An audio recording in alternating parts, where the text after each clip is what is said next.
Tata cara khutbah Idul Adha. Assalamualaikum warahmatullahi wabarakatuh.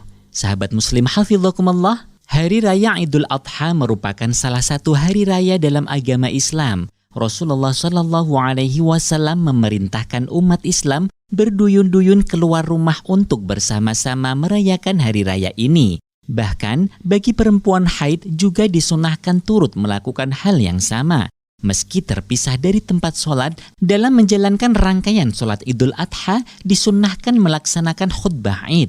Sholat sunnah yang mempunyai khutbah menunjukkan ada peristiwa penting yang melingkupinya, sebagaimana sholat Jumat yang disyariatkan khutbah di dalamnya. Sholat Jumat menjadi istimewa karena dilaksanakan pada hari raya Sayyidul Ayyam. Khutbah sholat Jumat dilaksanakan sebelum pelaksanaan sholat Jumat. Sedangkan khutbah sholat Id dilakukan setelah sholat Id. Hukum khutbah dalam sholat Id adalah sunnah. Namun, ketika dikerjakan ia harus tetap memenuhi rukun khutbah. Berikut ini adalah rukun khutbah Idul Adha. 1. Memuji kepada Allah pada 2 khutbah. Rukun khutbah pertama ini disyaratkan menggunakan kata hamdun dan lafat-lafat yang satu akar kata dengannya. Misalkan alhamdu, ahmadu, nahmadu. Demikian pula dalam kata Allah tertentu menggunakan lafaz jalalah. Tidak cukup memakai asma Allah yang lain.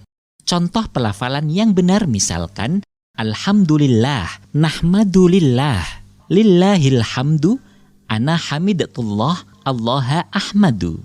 Contoh pelafalan yang salah misalkan asyukru lillahi karena tidak memakai akar kata hamdun.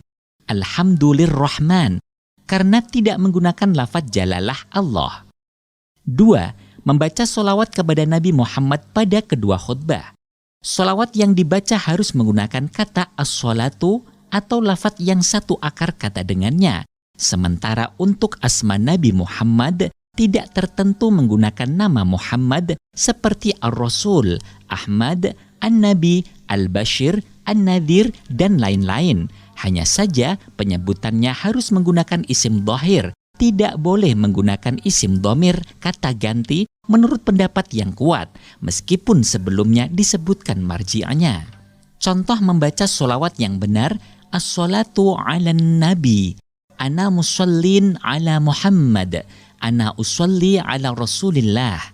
Contoh membaca solawat yang salah, sallamallahu ala Muhammad, rahimallahu Muhammadan, karena tidak menggunakan akar kata as-salatu, sallallahu alaihi karena menggunakan isim dhamir. 3. Berwasiat takwa di kedua khutbah. Rukun khutbah ketiga ini tidak memiliki ketentuan redaksi yang paten. Prinsipnya adalah setiap pesan kebaikan yang mengajak ketaatan atau menjauhi kemaksiatan. Contoh, ati'ullaha, taatlah kalian kepada Allah. Ittaqullaha, bertakwalah kalian kepada Allah. Inzajiru anil maksiyah, jauhilah maksiat.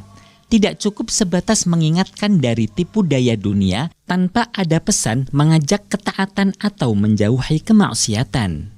4.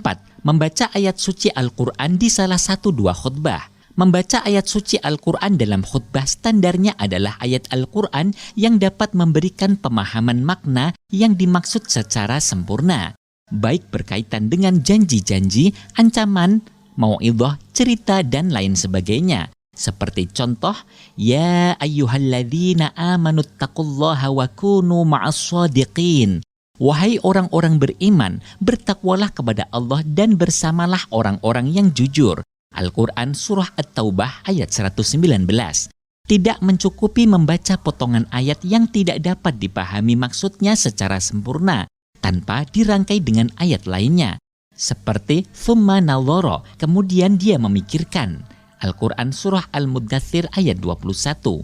Membaca ayat Al-Quran lebih utama ditempatkan pada khutbah pertama. 5. Berdoa untuk kaum mukmin di khutbah terakhir.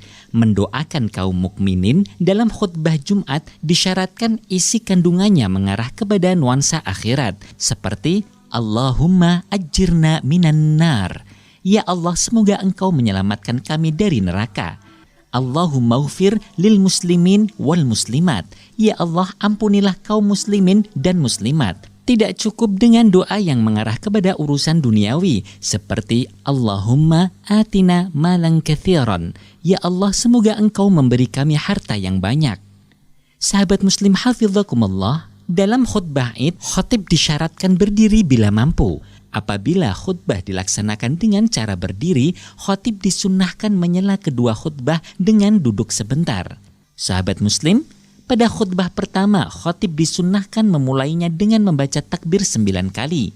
Sedangkan pada khutbah kedua, membukanya dengan takbir 7 kali.